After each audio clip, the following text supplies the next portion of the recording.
Sa pugay kamay, dapat naka-stand straight tayo at nakatikom dapat ang ating dalawang kamay at nakatapat yan sa guhit ng ating pantalon.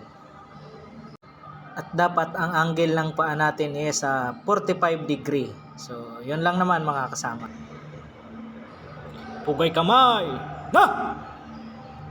Baba kamay, na!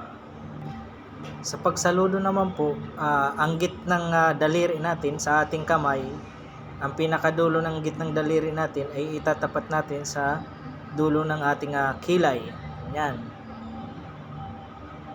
Tapos hindi dapat nakikita ang ating palad, yung harap ng ating palad.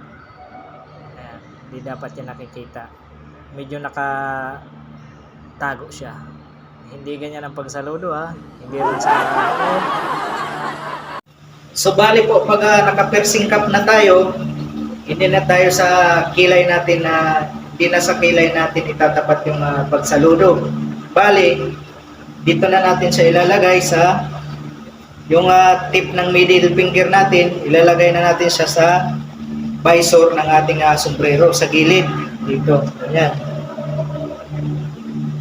So bali ganito ang kalalabasan niya.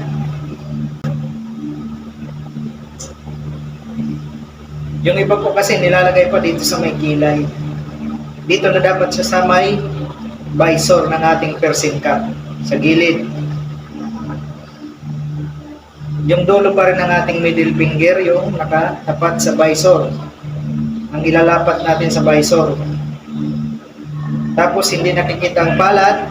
Ayan, medyo tago siya. Pailis nyo lang ng konti ang inyong kamay. Ayan, straight.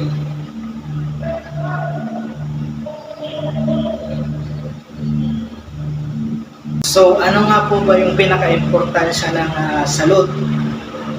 Ang salute po, siya yung the highest form sign of respect. Ito na yung pinakamataas na form ng respeto na ibinibigay natin sa ating mga opisyal.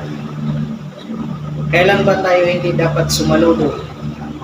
Kapag busy po ang ating dalawang kamay, kapag may bitbit, at kapag ang ating opisyal ay naninigarilyo, ang pagsaludo,